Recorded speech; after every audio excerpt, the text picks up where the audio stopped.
In the spring of 1781, America was fighting the British in the Revolutionary War. At this time, most of the battles were in the South. The British were led by General Cornwallis, and the Americans were led by General Nathaniel Greene. Cornwallis was chasing Greene through the woods of North Carolina. But then General Greene got some help. He was joined by the Virginia and North Carolina militia. When regular people help fight in a battle, they're called a militia. Greene set up a defense near the Guilford Courthouse in North Carolina. General Greene used a strategy called defense in depth.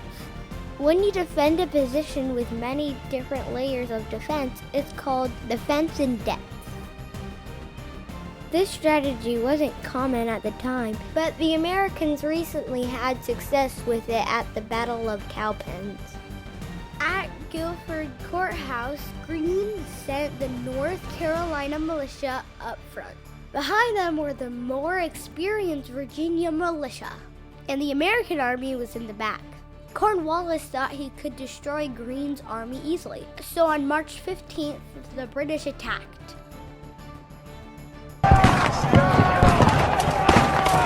He made it through the first line.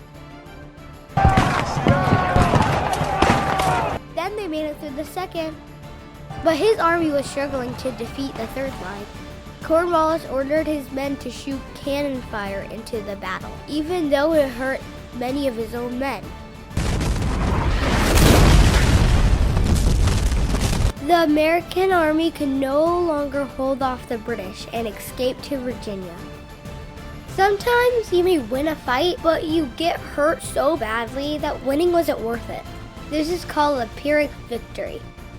That's what happened to Cornwallis at Guilford Courthouse. He won the battle, but he lost over a fourth of his army. He couldn't keep chasing Greene. Instead, he had to retreat to Wilmington for supply.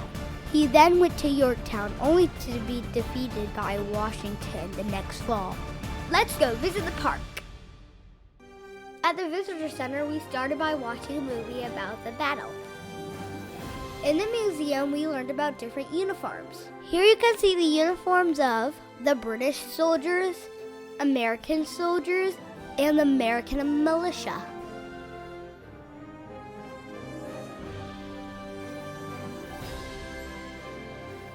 Everything in these cases were found on the battlefield.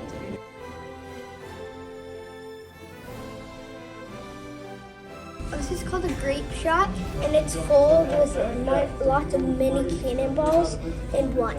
This is what Cornwallis fired into the troops. Come on, it's time to go visit the battlefield. We're gonna go drive to different parts of the park. First stop, the front line. The North Carolina militia stood right here to wait for the British to come.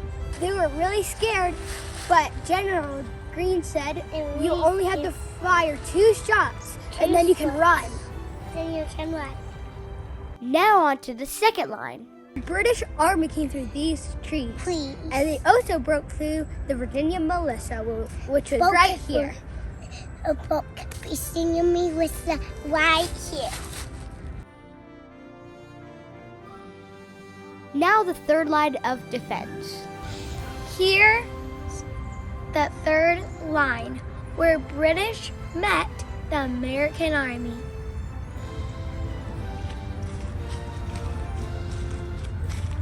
Finally, we'll go see some of the statues that are memorials to the battle. This monument is to Major Winston and the North Carolina troops. North Carolina troops!